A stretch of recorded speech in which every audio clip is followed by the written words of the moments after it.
दुनिया भर में कोरोना का खतरा लगातार बढ़ता जा रहा है। पिछले 24 घंटे में दुनिया में 6.31 लाख नए केस सामने आए हैं। इस दौरान 7,991 लोगों की मौत भी हुई है। मौजूदा वक्त में भारत में कोरोना की लहर सबसे तेज है। यहां रोजाना 1.5 लाख से ज्यादा मामले सामने आ रहे हैं।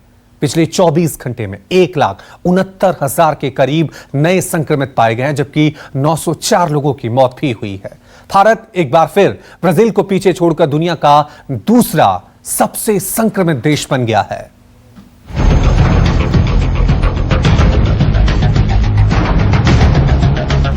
देश भर में कोरोना से हाहाकार, रिकॉर्ड मरीज 1,70,000। 6 महीने में पहली बार 900 से ज्यादा लोगों ने गंवाई जान। महाराष्ट्र, यूपी हो या कर्नाटक, हर तरफ कोरोना विस्फोट। छत्तीसगढ़ में बिगड़े हालात, 18 जिलों में संपूर्ण लॉकडाउन। देश में कोरोना विकराल रूप धारण कर चुका है। रोज नए मामलों का रिकॉर्ड टूट रहा है। अब तो आंकड़े 1.5 लाख को पार कर गए हैं। आज तो नए मामलों का आंकड़ा 1,70,000 के करीब जा पहुंचा। केंद्रीय स्वास्थ्य मंत्रालय के आंकड़ों के मुताबिक आज 1,68,912 कोरोना के नए मामले सामने आए हैं, जबकि 904 कोरोना मरीजों की मौत हुई है। देश में इस वक्त 12,01,009 कोरोना के एक्टिव केस हैं। राज्यों के लिहाज से देखें तो सबसे ज्यादा प्रभावित महाराष्ट्र है, जहां एक दिन 63,294 नए केस आए हैं, जबकि 24 घंटे में महाराष्ट्र में 349 लोगों की जान गई है। महाराष्ट्र में कोरोना के आंकड़े लगातार बढ़ते जा रहे हैं। मिनी लॉकडाउन लगाया गया है, लेकिन फिर भी जो आंकड़े हैं वो कम होने का नाम नहीं ले रहे हैं। उसकी एक वानगी आपको दिखाऊं कि तमाम जो पब्लिक ट्रांसपोर्ट हैं वहाँ पर भारी भीड़ देखी जा रही है। हालांकि जो सरकार है उसका कहना है कि जितनी बस की क्षमता है सिर्फ उतने ही लोगों को बस में बैठने दिया जाएगा, लेकिन फिर भी भारी तादाद में जो लोग हैं वो अपने काम के लिए निकलते हैं। ऐसे में जो सोशल डिस्टेंसिंग है वो एक महत्वपूर्ण मुद्दा है जो कि यहाँ पर नहीं हो पा रहा है।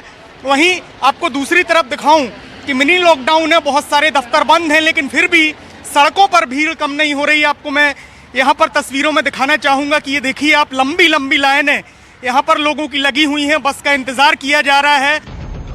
सिर्फ महाराष्ट्र ही नहीं, देश के बाकी राज्यों में हालात काफी गंभीर होते जा रहे हैं। कर्नाटक में 24 घंटे में 10,250 नए केस सामने आए। 24 घंटे में 40 लोगों की मौत हुई।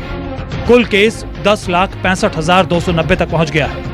उत्तर प्रदेश में बढ़ते केस के बाद मुख्यमंत्री योगी आदित्यनाथ पूरी तरह से एक्टिव हो गए हैं। उत्तर प्रदेश में 24 घंटे में 15,353 नए केस सामने आए। 24 घंटे में 67 लोगों की जान चली गई। वहीं कुल केस यूपी में 6,92,000 तक पहुंच चुका है। संक्रमित मरीजों की संख्या में लगातार इजाफा हो रहा है और कोविड के केसेस लगातार बढ़ते हुए नजर आ रहे हैं। बीते 24 घंटे की अगर बात की जाए तो उत्तर प्रदेश में जितनी बड़ी संख्या में कोविड मरीज सामने आए हैं, उसके बाद सरकार की तरफ से बाकायदा एक गाइडलाइन भी जारी की गई है। लेकिन वास्तविकता क्या है ये दिखाने के लिए मैं आपको लखनऊ के अमीनाबाद बाजार में लेके आया हूं और आप देखिए कि यहाँ पर जिस सोशल डिस्टेंसिंग की बात की जाती है वो फिलहाल बाजारों में देखने को नहीं मिल रही है। बहुत ज्यादा भीड़ भाड़ बाजारों में नजर आ रही है। हालांकि ये गाइडलाइन सरकार की तरफ से जारी की गई थी कि लोग मास्क का अनिवार्य रूप से इस्तेमाल करें और जो सोशल डिस्टेंसिंग है उसका पालन किया जाए। लेकिन आप बाजारों में देखिए, पूरा बाजार बुरी तरह से भरा भीड़ भाड़ देखी जा रही है बाजारों में। यानी सोशल डिस्टेंसिंग जिसके पालन करने की बात कही जा रही है वो फिलहाल बाजारों में देखने को नहीं मिल रहा है। दिल्ली सरकार भी पूरी तरह से सतर्क है। कोरोना के बीच कई पाबंदियां बढ़ा दी गई हैं। दिल्ली सरकार ने केंद्र सरकार से अतिरिक्त बेड की मांग की है। के लिए हम लगातार बढ़ा रहे हैं। पिछले एक हफ्ते के अंदर हमने 5,000 बेड बढ़ाए हैं। आज भी 50% बेड अवेलेबल है और हम फर्दर इंक्रीज कर रहे हैं। हमने केंद्र सरकार से रिक्वेस्ट की है, उनके 1,090 बेड अभी अवेलेबल है केंद्र सरकार के, जो कि उस टाइम पर 4,000 से ऊपर थे, तो उनसे रिक्वेस्ट किया कि वो भी उस लेवल पे ले जाए। पिछले 24 घंटे में दिल्ली में 10,774 नए मरीज सामने आए। 48 लोगों की मौत हो चुकी है। कुल केस दिल्ली में 7,24,000 हो चुके हैं। मुख्यमंत्री अरविंद केजरीवाल ने जो है कोरोना के रफ्तार को रोकने के लिए कई अहम कदम उठाए हैं। इस वक्त मैं सरोजिनी नगर मार्केट में हूं और मार्केट प्लेस में भीड़ को देखते हुए जो है कार्रवाई की गई है, कड़ाई की गई है। बहुत सारी जगहों पर जो है ये पाबंदी लगा दी गई है कि भीड़ जहां भी होगी वहां हैवी चालान होगा। वैसे आपको बता दें, पब, रेस्टोरेंट, मेट्रो, बसेस, इन तमाम जगहों पर 50% से कम लोगों को ही अलाउ किया गया है। साथ ही साथ ये भी कहा गया है जो प्राइवेट प्लेसेस है वहाँ भी 50% से कम लोगों को ही अनुमति दी जाए। इसके अलावा भी कई अहम कदम उठाए गए हैं, हॉस्पिटल्स की संख्या बढ़ाई गई है। गुजरात और मध्य प्रदेश के हालात भी बिगड़ते जा रहे हैं, जहां संक्रमितों की संख्या में काफी उछाल देखने को मिल रहा है। गुजरात में पिछले 24 घंटे में 5,469 नए केस सामने आए हैं, वहीं 54 लोगों की मौत हो चुकी है। कल केस 3,47,495 तक पहुंच गया था। मध्य प्रदेश में एक दिन में 5,939 नए कोरोना संक्रमित पाए गए हैं और 24 लोगों की मौत हो चुकी है। राज्य में अब तक 4,184 लोगों की जान कोरोना की वजह से जा चुकी है। देश में कोरोना किस तरह अपने पैर पसार रहा है, इस ग्राफिक्स के जरिए समझिए। 4 अप्रैल को यह बढ़कर 93,294 तक पहुंच गया। 5 अप्रैल को रिकॉर्ड 1,03,558 मामले सामने आए। 6 अप्रैल को मामले थोड़े गिरे। 6 अप्रैल को 96,982 केस सामने आए। 7 अप्रैल को दोबारा 1,15,736 नए केस सामने आए। 8 अप्रैल को आंकड़ा 1,26,789 का था। 9 अप्रैल को 1,31,968। 10 अप्रैल को 1,45,384। 11 अप्रैल को 1,52,889 और 12 अप्रैल को यह आंकड़ा 1,68,912 तक पहुंच गया। यही वजह है कि भारत एक बार फिर ब्राजील को पीछे छोड़कर दुनिया का दूसरा सबसे संक्रमित देश बन गया है, जो काफी डराने वाली बात है। मुंबई से संकेत पाठक और दिल्ली से पल्लवी झा के साथ ब्यूरो रिपोर्ट, न्यूज़ 24। और इस वक्त की ब्रेकिंग न्यूज आपको बता दें, भारत को कोरोना की तीसरी वैक्सीन मिल गई है। भारत में स्पुतनिक वी वैक्सीन को मंजूरी मिल गई है। सूत्रों के हवाले से यह बड़ी खबर सामने आ रही है।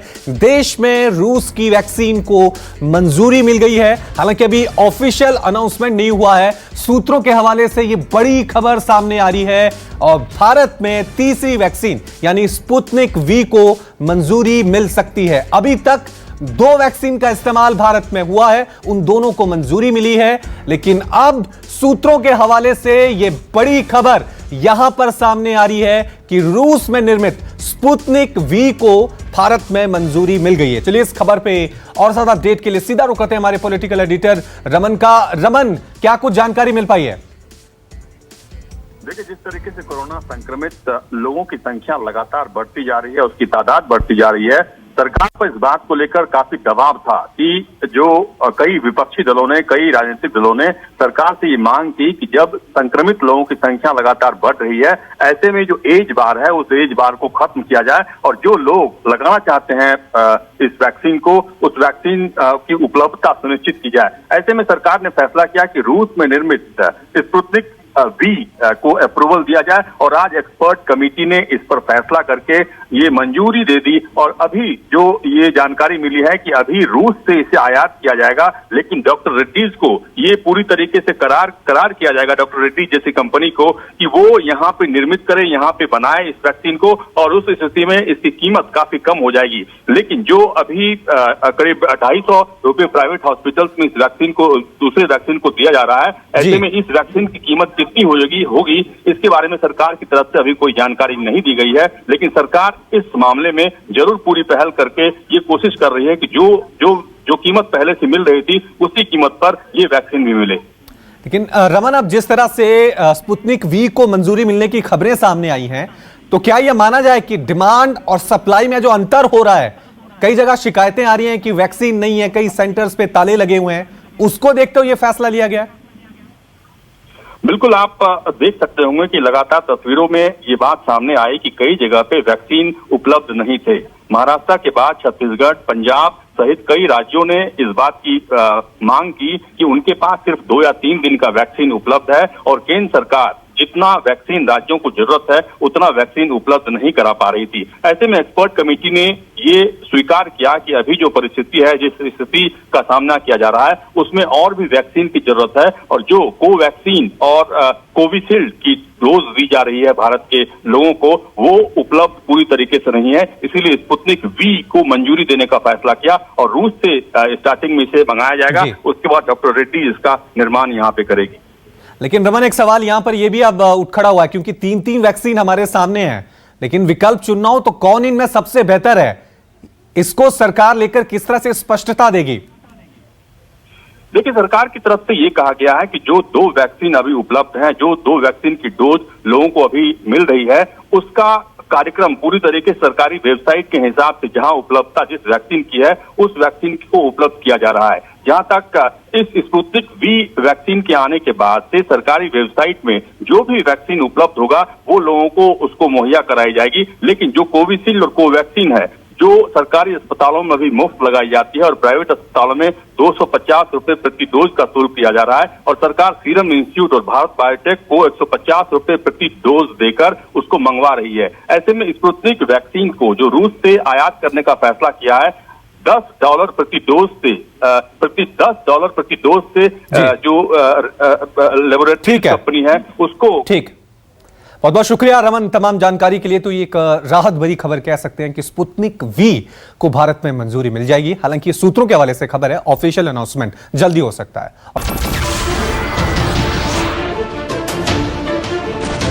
नमस्कार, मैं हूं मानक गुप्ता। अगर आपको हमारा ये वीडियो पसंद आया हो तो इसे लाइक और शेयर जरूर करें और हां, हमें सब्सक्राइब और फॉलो करना ना भूलें ताकि आप देश और दुनिया की कोई खबर मिस ना करें। तो जुड़े रहिए हमारे साथ और देखते रहिए News 24।